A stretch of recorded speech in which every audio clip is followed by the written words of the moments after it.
അഗ്രജൻ്റെ റീറെക്കോർഡിംഗ് എല്ലാം തീർന്നു കഴിഞ്ഞപ്പോൾ ഒരു ദിവസം ഇതിൻ്റെ പ്രൊഡ്യൂസറെയും എന്നെയും, പ്രൊഡ്യൂസർമാരുണ്ട് ഒന്നിലേറെ ആൾക്കാരാണ്, അവരും എന്നെ എൻ്റെ അസിസ്റ്റൻസിനെ എല്ലാവരും കൂടെ വിളിച്ച് മാസ്റ്റർ വീട്ടിലൊരു ഊണ് തരികയാണ് ദേവരായ മാസ്റ്റർ ചെന്നൈയിൽ.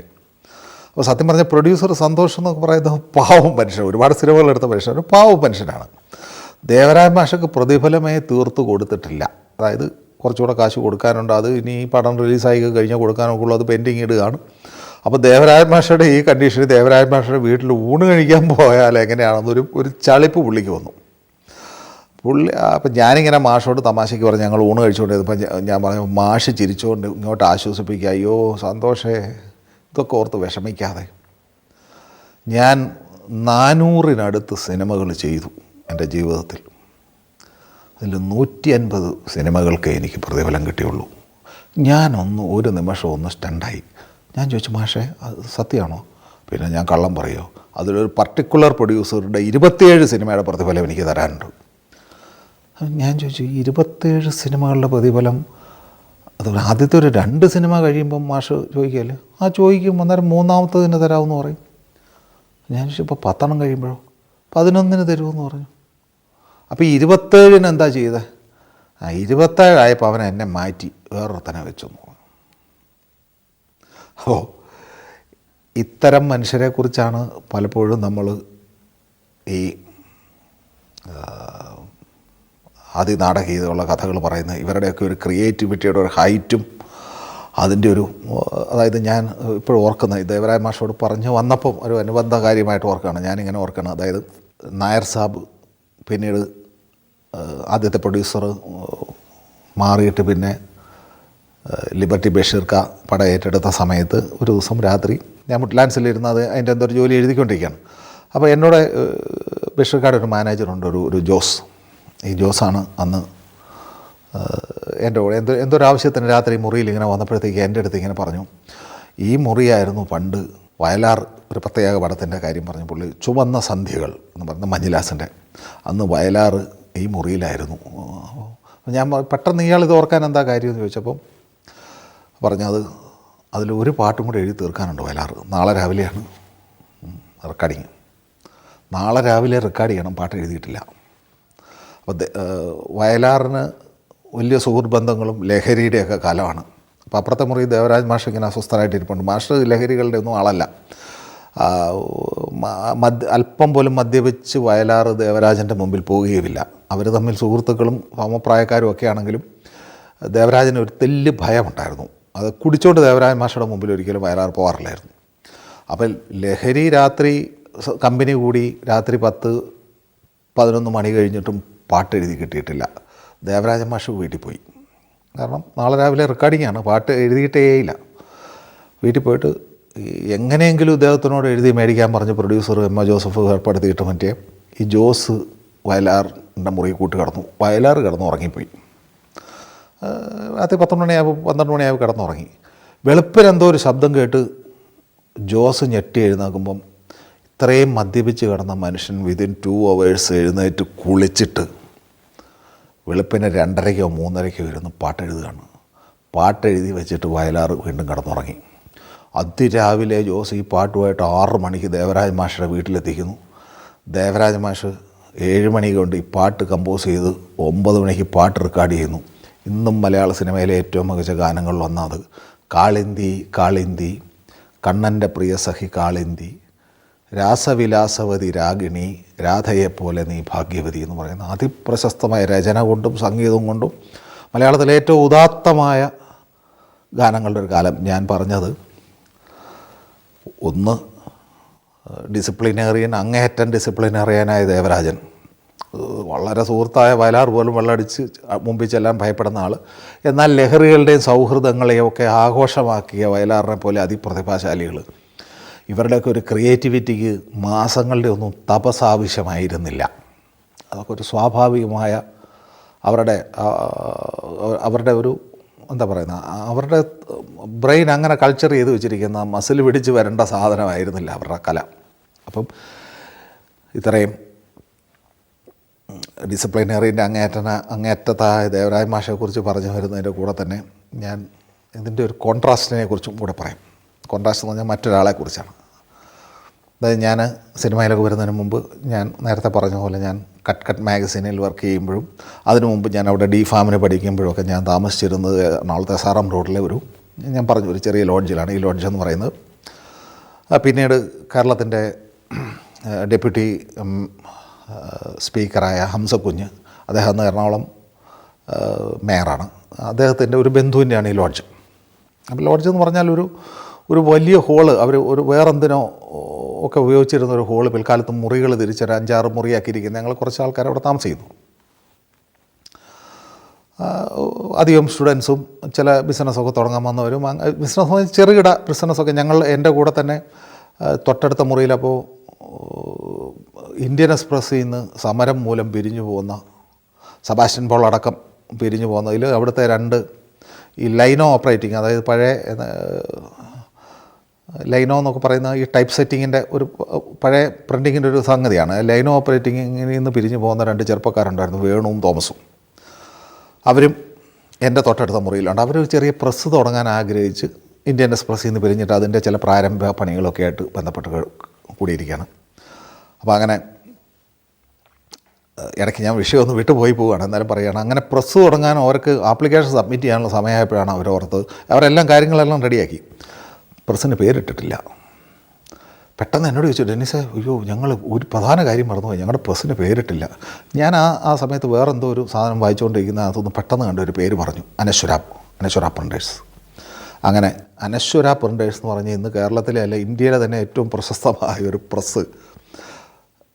അതിൻ്റെ ഉടമസ്ഥരായ തോമസും വേണുവും അന്ന് ഈ ലോഡ്ജിൽ അടുത്ത മുറിയിലാണ്. ഞങ്ങൾക്ക് 50 രൂപ വാടക. ഈ ഒരു കൊച്ചു പ്രസ് തുടങ്ങാൻ കിടക്കുന്ന 2 മനുഷ്യരായിരുന്നു. അങ്ങനെ ഏറ്റവും വലിയ ഞാൻ തുടങ്ങിയ ഗായത്രി പ്രിൻറ്റേഴ്സ് പൂട്ടിപ്പോയെങ്കിലും ഞാൻ പേരിട്ട പ്രസ് ഇന്നും കേരളത്തിലെ ഏറ്റവും പ്രശസ്ത പ്രസ്സായിട്ട് നിലനിൽക്കുന്നു. അങ്ങനെ പറഞ്ഞു വരുന്നത്, ഈ ലോഡ്ജിൽ ഞങ്ങൾ താമസിക്കുമ്പോൾ അപ്പോൾ എൻ്റെ കൂടെ ഞാൻ നേരത്തെ പറഞ്ഞു വിക്ടർ ജോർജ്, മനോരമയുടെ മരിച്ചുപോയ വിക്ടർ ജോർജ് ഉണ്ട്, അശോക് ഗായത്രി അശോക്. അന്ന് ഗായത്രി എന്ന് പറയുന്ന സ്ഥാപനം സിനിമ പോസ്റ്ററിങ് ഒന്നും ഇൻഡിപെൻഡൻ്റ് ആയിട്ട് ചെയ്ത് തുടങ്ങിയിട്ടില്ല. ഇവൻ അന്ന് കോട്ടയത്ത് ഒരു സദേൺ എന്ന് പറയുന്ന ഒരു സ്ഥാപനം, മനോരമയുടെ മുമ്പിലുള്ള ഒരു ബ്ലോക്ക് മേക്കിംഗ് സ്ഥാപനമാണ്. അപ്പോൾ അവർ ചില സിനിമകളിലൊക്കെ പോസ്റ്റേഴ്സൊക്കെ അവരുടെ കമ്പനി വകയായിട്ട് ചെയ്യുന്നുണ്ട്. അപ്പോൾ യഥാർത്ഥത്തിൽ ആ പോസ്റ്റർ അന്ന് ചെയ്യുന്ന അശോകാണ് അവിടുത്തെ ആർട്ടിസ്റ്റ്. അപ്പം കോട്ടയം ബേസ്ഡായ ഒരുപാട് ഡിസ്ട്രിബ്യൂഷൻ കമ്പനികളുടെ സിനിമകളൊക്കെ ഈ സദേണിൽ അതിൻ്റെ പരസ്യങ്ങൾ ഡിസൈൻ ചെയ്യുന്നുണ്ട്. ഇപ്പോൾ സിനിമയുടെ മാത്രമല്ല മറ്റു പലതും. അപ്പോൾ അശോകാണ് അവിടുത്തെ മുഖ്യ ഡിസൈനർ. കട്ട്കട്ടി എന്നൊക്കെ ഉള്ള, നമുക്ക് കട്ട്കട്ടി സാമാന്യം തിരക്കില്ലാത്തൊരു സാലറി എനിക്ക് കിട്ടുന്നുണ്ടെങ്കിലും എനിക്ക് കിട്ടുന്ന ഒരു മാസം കിട്ടുന്ന ശമ്പളത്തിൻ്റെ 5, 8, 10 ഇരട്ടി ഒരു മാസം കിട്ടുന്നുണ്ട് അശോകിന് ഡിസൈൻ ചെയ്തിട്ട്. അപ്പോൾ ഇവൻ ആഴ്ചയിൽ അവസാനം ഒരു വെള്ളിയാഴ്ചയോ ഒക്കെ എറണാകുളത്തോട്ട് വരും, ഞങ്ങളുടെ അടുത്തോട്ട്. സത്യം പറഞ്ഞാൽ ഞങ്ങൾക്കൊരാഘോഷം അപ്പോഴാണ്, ഞാനും വിക്ടറും. കാരണം ഇവന് ഇഷ്ടം പോലെ പൈസയുമായിട്ടാണ് വരുന്നത്. അന്ന് ഞങ്ങൾ നേരെ ഞങ്ങളുടെ ഏറ്റവും വലിയ ആഘോഷം സിനിമ ഒരു നിത്യ ആഘോഷം. അതല്ലാത്തൊരാഘോഷം എന്ന് പറഞ്ഞാൽ കച്ചേരിപ്പടി മാധവ് ഫാർമസി ജംഗ്ഷനിൽ അന്ന് ഒരു ചൈനീസ്, ഇന്നുണ്ട് ചൈനീസ് റെസ്റ്റോറൻറ്റ്, ചിയാങ് എന്ന് പറഞ്ഞ ചൈനീസ് റെസ്റ്റോറൻറ്റിൽ പോയി ആഹാരം കഴിക്കുക എന്ന് പറയുന്നതാണ് ആ കാലത്തെ ഞങ്ങളുടെ ഏറ്റവും വലിയ ലക്ഷറി. കുറേ സിനിമകൾ കാണുക. അങ്ങനെ ഈ ലോഡ്ജിൽ ലോഡ്ജിൻ്റെ നേരെ മുമ്പിലൊരു വീടുണ്ട്. നേരെ മുമ്പിലെ വീട്ടിൽ ഞാൻ പറഞ്ഞത് ഒരു കാലത്ത് ഗഫൂർ മാഷ് താമസിച്ചിരുന്നു. അപ്പോൾ ഗഫൂർ മാഷ് താമസിച്ചിരുന്ന വീടിൻ്റെ പിന്നിൽ ഈ വീടിൻ്റെ ഉടമസ്ഥനായ ഒരു മനുഷ്യനുണ്ട്. ഞങ്ങൾ സാലുക്ക എന്ന് വിളിക്കും, സാലു എന്ന് പറയും. അദ്ദേഹം ശിവറാം റോഡിലെ ഒരു പ്രശസ്ത കുടുംബത്തിലെ അംഗമാണ് സാലുക്ക. ബുള്ളറ്റ് മോട്ടോർ സൈക്കിളിൻ്റെ വിദഗ്ധനാണ്. അതായത് അതിവിദഗ്ധമായിട്ട് ബുള്ളറ്റ് മോട്ടോർ സൈക്കിൾ ഓടിക്കുകയും ബുള്ളറ്റ് മോട്ടോർ സൈക്കിളിൻ്റെ എല്ലാ റിപ്പയറിങ് പണികളും വൈദഗ്ധ്യത്തോടെ ചെയ്യാൻ അറിയാവുന്ന ഒരു ബുള്ളറ്റ് വിദഗ്ധനാണ് സാലുക്ക. സാലക്കാട് 1-2 ശിഷ്യന്മാർ, പുള്ളിക്ക് തന്നെ പുള്ളിയുടെ വീടിൻ്റെ മുമ്പിൽ കുറേ കടമുറികളുണ്ട്. അതിലൊരു മുറിയിൽ ഒരു സലീമൊക്കെ എന്ന് പറയുന്ന ഒരാൾ ഒരു ബുള്ളറ്റ് വർക്ക്ഷോപ്പൊക്കെ നടത്തുന്നുണ്ട്. അപ്പോൾ ഈ സാലുക്ക സത്യം പറഞ്ഞാൽ ആ ഏരിയയിലെ എറണാകുളത്തെ ഒരു ടെററാണ്. അതായത് പുള്ളി വളരെ മെലിഞ്ഞൊരു മനുഷ്യനാണ്. പക്ഷേ ബുള്ളറ്റ് മോട്ടോർ സൈക്കിളൊക്കെ പുള്ളി ഓടിച്ചുകൊണ്ട് പോകുന്നതാണ് നമ്മൾ പെടും. ആരെയും 2 അടി കൊടുക്കാനും ആരെയും വരട്ടാനും. സാലുക്ക പുറത്തിറങ്ങി നിന്ന് കഴിഞ്ഞാൽ വലിയ വെള്ളടിക്കാരൊക്കെ അതിന് മുമ്പ് ഒരക്ഷരം മിണ്ടാതെ പോകുന്ന ആളാണ്. ഞങ്ങളോട് വലിയ കാര്യമാണ്, എന്നോടും അശോകനോടും വിക്ടറിനോടും. വേറൊന്നുമല്ല, സാലുക്ക ഒരു കലാകാരനൊന്നുമല്ല. പക്ഷേ ഞങ്ങളേതാണ്ട് എഴുതുമെന്നും അശോക് ഏതാണ്ട് ഭയങ്കര വരകാരനാണ്, വിക്ടർ ഭയങ്കര പടം എടുക്കും, ഇവന്മാരൊക്കെ ഏതാണ്ട് ഭയങ്കര മെടുക്കന്മാരെന്ന് അങ്ങനെ ചുമ്മാ സാലിക്കായ്ക്ക് ഞങ്ങളെ വലിയ കാര്യമാണ്. അപ്പം ഞങ്ങൾ പകൽ ജോലിക്ക് പോയാൽ സാലിക്കായ്ക്ക് ഒരു കമ്പനിയും ലഹരിയൊക്കെ ഉണ്ട്. അതിൻ്റെ സാലിക്കായുടെ ആസ്ഥാനം ഞങ്ങളുടെ മുറിയിലാണ്. ഞങ്ങളുടെ മുറിയുടെ ഒരു താക്കോല് സാലിക്കായുടെ കയ്യിലായിരിക്കും. ഞാൻ ഈ പറയുന്നത് 80കളുടെ തുടക്കമാണ്. അങ്ങനെ ഒരു ദിവസം രാത്രി ഞാനും വിക്ടറും അശോകും ഞങ്ങളിങ്ങനെ രാത്രി മുറിയിൽ ഇങ്ങനെ എത്തിയപ്പോൾ സാലിക്ക ഒരു സുഹൃത്തുമായിട്ട് വന്നു. അപ്പം ഞങ്ങളോട് ചോദിച്ചു, നിങ്ങൾ ഭായി അറിയില്ലേ? കണ്ടിട്ടേ ഇല്ല. വളരെ മെലിഞ്ഞ് രോഗിയും ദാരിദ്ര്യവും ഫീൽ ചെയ്യുന്ന, അത്യാവശ്യം ഒരല്പം മദ്യപിച്ചിട്ടുള്ള ഒരു മെലിഞ്ഞ് ഒരു വൃദ്ധനായ മനുഷ്യൻ.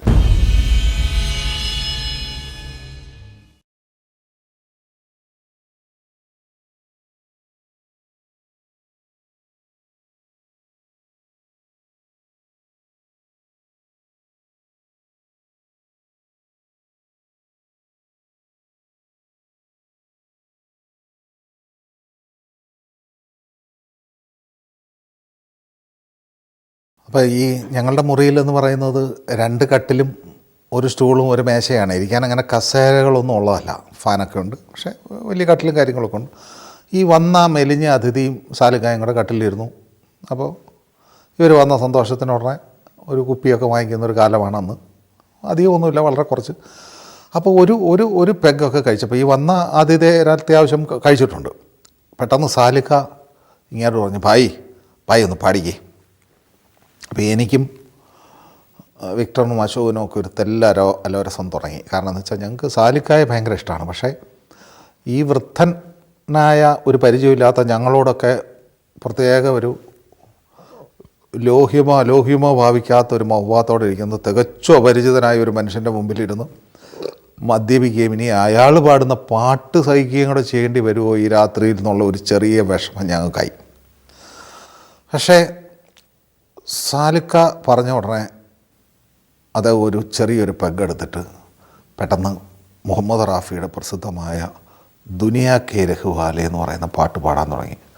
അത് ആദ്യത്തെ വരി പാടിയപ്പോഴേ ചുമച്ചു. അപ്പം ഞാനും അശോക അങ്ങോട്ടും ഇങ്ങോട്ടും നോക്കി. ഒരുവിധം പ്രശസ്ത ഗായകർ, മലയാളത്തിലെ വൻ ഗായകർ തന്നെ സ്റ്റേജിൽ പാടിയിട്ട് തകർന്നു പോകുന്ന ഒരു പാട്ടാണ് അത്. റാഫി പോലും പലപ്പോഴും ഗാനമേളകൾക്ക് പാടിയാൽ ഒറിജിനൽ റെക്കോർഡിൻ്റെ ഒപ്പം എത്താത്ത വളരെ ദുഷ്കരമായ നൗഷാദ് സംഗീതം ചെയ്ത ഇന്ത്യൻ സിനിമയിലെ മുത്താണ് ആ പാട്ട്. ഇത് 2 വരി പാടിയിട്ട് ഈ മനുഷ്യനങ്ങ് ചുമച്ച് ഒന്ന് ക്ലിയറാക്കി വീണ്ടും ഇദ്ദേഹം അങ്ങ് പാടാൻ തുടങ്ങി. പാട്ട് പല്ലവി കഴിഞ്ഞപ്പോൾ ഞാനും അശോകും വിക്ടറും ഒക്കെ അമ്പരന്ന് പോയി. ഇത് മുഹമ്മദ് റാഫി അദ്ദേഹത്തിൻ്റെ 10, 30, 25 വയസ്സുള്ളപ്പം യൗവനത്തിൻ്റെ ഒരു ഹൈറ്റിൽ പാടിയ ഒരു പാട്ട് ഈ വൃദ്ധനായ രോഗി ഏതാണ്ട് അതേ പെർഫെക്ഷനോടുകൂടി, നല്ല വോയിസാണ് പുള്ളി പാടുന്നത്, ചെറിയ ശബ്ദത്തിലല്ല. പുള്ളി ഞങ്ങളുടെ മുറിയിലിരുന്ന് പാടുന്നത് ഒരു അതിശയോക്തി ഇല്ലാതെ പറയാം. ആ ശിവരാമൻ റോഡിലെ ഞങ്ങളുടെ ഈ ലോഡ്ജിന് ചുറ്റുമുള്ള ഒരു 5-8 വീട്ടിൽ കേൾക്കാം. അത്രയും വലിയ വോളിയത്തിലും ഹൈ പിച്ചുമാണ് ഈ പാട്ട്. ഈ പാട്ട് വളരെ റാഫിയുടെ പെർഫെക്ഷനിലിരുന്ന് ഈ മനുഷ്യൻ പാടുക. ഞങ്ങൾ വല്ലാതെ ഇതാരാണ് ഈ പാട്ട് പാടിക്കഴിഞ്ഞപ്പം ഞങ്ങൾ സാലിക്കായോട് ചോദിച്ചു, സാലിക്ക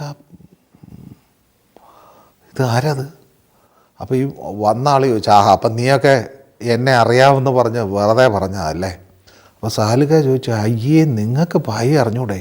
എടാ ഇതാണ് മെഹബൂബ്, മലയാള സിനിമയിലെ ആദ്യത്തെ സൂപ്പർ ഗായകനായ മെഹബൂബാണിത്. ഞങ്ങളെല്ലാം, ഞാനും അശോകമൊക്കെ അമ്പരന്ന് അങ്ങോട്ടും ഇങ്ങോട്ടും നോക്കി. കാരണം ജീവിത നൗക, നായർ പിടിച്ച പുള്ളിവാല്, ജീവിത നൗകയിലെ വരൂ നായികയെ വാനിൽ വരൂ നായികയെ എനിക്ക് തോന്നുന്നു ആദ്യത്തെ സൂപ്പർ ഹിറ്റാണ് മലയാളത്തിലെ പാട്ടുകൾ. അതുപോലെ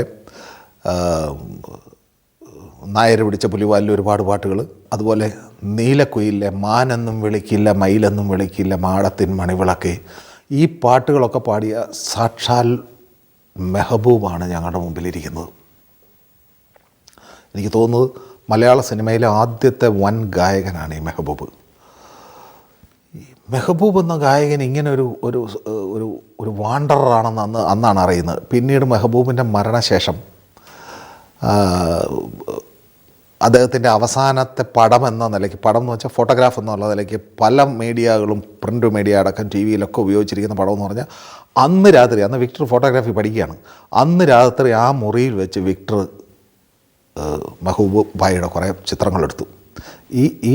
ഈ പടങ്ങളാണ് ഇപ്പം മെഹബൂബ് ഭായിയുടെ അവസാനമായിട്ടെന്ന് പറഞ്ഞ് ലേറ്റസ്റ്റ് എന്ന് പറയാവുന്ന ശേഷിച്ചിരിക്കുന്ന പടങ്ങൾ ഇപ്പം മിക്ക മീഡിയയുടെയിലുണ്ട്. പലർക്കും അത് അറിഞ്ഞുകൂടാ അതെടുത്തത് വിക്ടർ ജോർജാണെന്ന്. അങ്ങനെ അതിനുശേഷം ഞങ്ങളുമായിട്ടൊരു അടുപ്പമുണ്ടാക്കിയപ്പം, അപ്പോൾ ആ കാലത്ത് മെഹബൂബ് ഭായ് എന്ന് പറയുന്നത് പിന്നീട് ഞാൻ സാലിക്കായോട് ചോദിച്ചാണ് അറിയുന്നത്. മെഹബൂബ് ഭായ് കൊച്ചിക്കാരനാണ്. അദ്ദേഹം ഒരു വാണ്ടറാണ്. ഇങ്ങനെ ഓരോ സ്ഥലത്തും പുള്ളിക്ക് ഇതുപോലെ സാലിക്കായെ പോലുള്ള കുറേ അടുത്ത സ്നേഹിതരുണ്ട്. ഇവരാണ് അദ്ദേഹത്തിൻ്റെ, സാലിക്കയാണ് എനിക്ക് തോന്നുന്ന അവസാന കാലത്ത് മെഹബൂബ് ഭായ് എറണാകുളം പ്രദേശത്ത് എത്തിയാൽ സാലിക്കയുടെ വീട്ടിലാണ് വരുന്നത്. സാലിക്കയുടെ വീട്ടിൽ, ഞങ്ങളുടെ വീട്ടിൽ ഇത്രയും രാത്രി ഇരുന്നാലും പുള്ളി ഇവിടുന്ന് ആഹാരം കഴിക്കുമോ ഒന്നുമില്ല, നേരെ സാലിക്കയുടെ വീട്ടിൽ പോയേ കിടക്കുള്ളൂ, അവിടെ ആഹാരം കഴിക്കുള്ളൂ. എൻ്റെ ഏറ്റവും രസം, പണമൊന്നുമില്ല കയ്യിൽ. പുള്ളിക്ക് അത്യാവശ്യ ചിലവിനുള്ള കാശ് പുള്ളി സാലിക്കായോട് ചോദിക്കും എന്നല്ലാതെ മറ്റാൾക്കാരോട് പുള്ളി പണം ചോദിക്കുകയോ അങ്ങനെയൊന്നുമില്ല. വഴി വെച്ച് കണ്ടാൽ പോലും നമ്മൾ തലേദിവസം രാത്രി മുഴുവൻ ഒരുമിച്ചിരിക്കുന്നതായിരിക്കും, പക്ഷേ വഴി വെച്ച് കണ്ടാൽ നമ്മളെ പിടിച്ച് ചേർത്ത് വർത്താനം പറയുക അതൊന്നുമില്ല. പുള്ളി ഒരു ചെറിയ ഇരിച്ചങ്ങ് പോവുകയുള്ളൂ, ചിലപ്പോൾ നമ്മളെ കണ്ടില്ല എന്ന് വരും. അങ്ങനെ എത്രയോ രാത്രികൾ സാലിക്കായുടെ കൂടെ ഈ മെഹബൂബ് ഭായ് ഞങ്ങളുടെ മുറി വന്ന്, ഈ പാട്ട് മാത്രമല്ല, അദ്ദേഹം പാടിയ മലയാള പാട്ടുകൾ, നമ്മൾ കേൾക്കാത്ത ബാബുരാജിൻ്റെ കോമ്പോസിഷനിൽ അദ്ദേഹം പാടിയിട്ടുള്ള ചില മലയാളം പാട്ടുകൾ, മലയാള സിനിമയിൽ നമ്മൾ പാട്ടുകളല്ല, നാടക ഗാനങ്ങളൊക്കെ അതിമനോഹരമായ ഒരുപാട് പാട്ടുകൾ അദ്ദേഹം പാടുമായിരുന്നു. പക്ഷേ സിനിമയിൽ ഒട്ടും ഡിസിപ്ലിനറിയൻ അല്ല, ഒരു ജിപ്സി, ഓൾമോസ്റ്റ് ഒരു ജിപ്സി ജീവിതം നയിച്ചിരുന്ന ഒരു മനുഷ്യനാണ് മെഹബൂബ് ഭായ്. ഞാനിപ്പോഴും ഓർക്കുന്നുണ്ട്, അദ്ദേഹം ഒരു ദിവസം, ഞാനും അശോകാണെന്ന് തോന്നുന്നു, ഇങ്ങനെ വരുമ്പം പെട്ടെന്ന് ഞങ്ങളെ കണ്ട് പുള്ളി വഴിയിൽ നിന്നിട്ട് ബീഡി തീർന്നു പോയി, ബീഡി ഉണ്ടോ? ഞങ്ങളില്ല, ഞങ്ങൾ ബീഡി വലിക്കുക, എന്നാൽ ഇത്തിരി പൈസ തന്നു എനിക്ക് ബീഡി വാങ്ങിക്കാൻ. ഞങ്ങളൊരു ബീഡി വാങ്ങിക്കാനുള്ള 50 പൈസ ഏതാണ്ട് പുള്ളി ഞങ്ങളുടെ ഇത് വാങ്ങുന്നത്. അതാണ് മെഹബൂബ് ഭായ് അവസാനമായിട്ട് ഞങ്ങളുടെ കണ്ട ഓർമ്മ. അത് കഴിഞ്ഞ് ഏതാണ്ട് ഒരു 10-15 ദിവസത്തിനുള്ളിൽ അദ്ദേഹം മരണപ്പെട്ടു പോയി. പിന്നീട് ഒരുപാട് വർഷങ്ങൾക്ക് ശേഷം പലരും ഇങ്ങനെ മെഹബൂബ് ഭായിയെക്കുറിച്ചും ഒക്കെ പറയുമ്പം, മെഹബൂബ് ഭായിയുടെ ജീവിതത്തെക്കുറിച്ചൊക്കെ പലരും പലയിടത്തും എഴുതി കാണുകയൊക്കെ ചെയ്യുമ്പോൾ ഞാൻ പലയിടത്തും ഓർക്കാറുണ്ട്, സാലിക്കായെ ആരും ഓർത്തില്ലല്ലോ എന്ന്. കാരണം എത്രയോ കാലം മെഹബൂബ് ഭായിയെ മനസ്സും സമ്പത്തും കൊടുത്ത് എറണാകുളം ഭാഗത്ത് നിലനിർത്തിയത്, ജീവിപ്പിച്ചിരിക്കാൻ വലിയ സഹായം ചെയ്ത ഒരു മനുഷ്യനാണ് സാലിക്കായി ഒന്നും ജീവനോടെ ഇല്ല, അദ്ദേഹം മരിച്ചു. ഞാൻ ഓർക്കാറുണ്ട്, മെഹബൂബ് ഭായിയെക്കുറിച്ച് എഴുതുന്നിടത്തൊന്നും പ്രത്യേകിച്ച് അവസാന കാലം മെഹബൂബ് ഭായിക്ക് SRM റോഡിലെ സാലിക്കായ ഇല്ലാതെ എന്തോ ഒരു പ്രസക്തി എന്ന് എനിക്ക് തന്നെ തോന്നുന്നു. കാരണം ഞങ്ങൾ കണ്ണുകൊണ്ട് കണ്ടിട്ടുള്ളതാണ് ആ ഭായിയുടെ അവസാന കാലവും അദ്ദേഹം എങ്ങനെ ജീവിച്ചിരുന്നു എന്നുള്ളതൊക്കെ. പിൽക്കാലത്ത്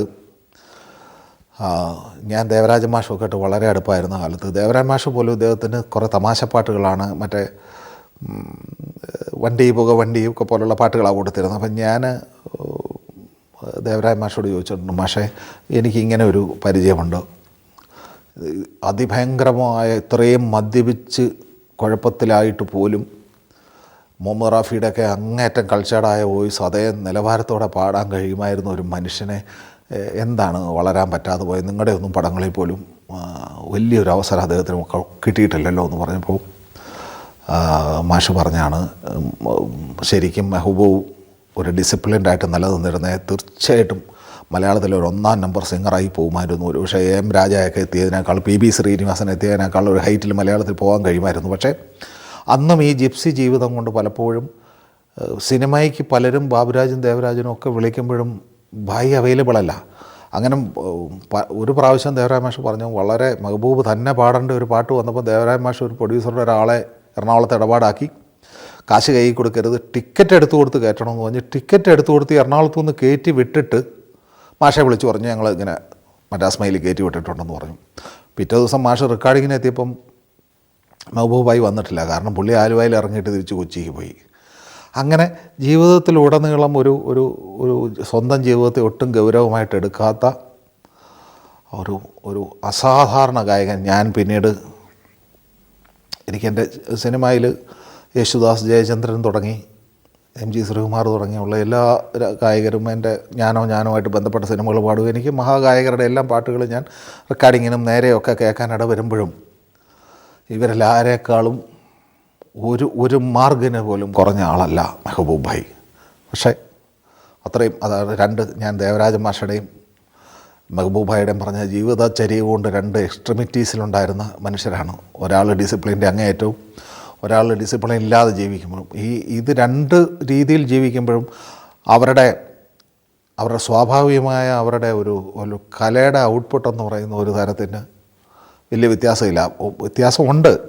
മെഹബൂബിൽ നിന്ന് ഇതിനേക്കാൾ വലിയ ഔട്ട്പുട്ടുകൾ ഉണ്ടായേനെ. പക്ഷേ ക്വാളിറ്റിക്ക് ഞാൻ പറഞ്ഞത് ലഹരിക്ക് പോലും തളർത്താൻ പറ്റാത്ത ഒരു പ്രതിഭയുടെ ഹൈറ്റായിരുന്നു മെഹബൂബ്.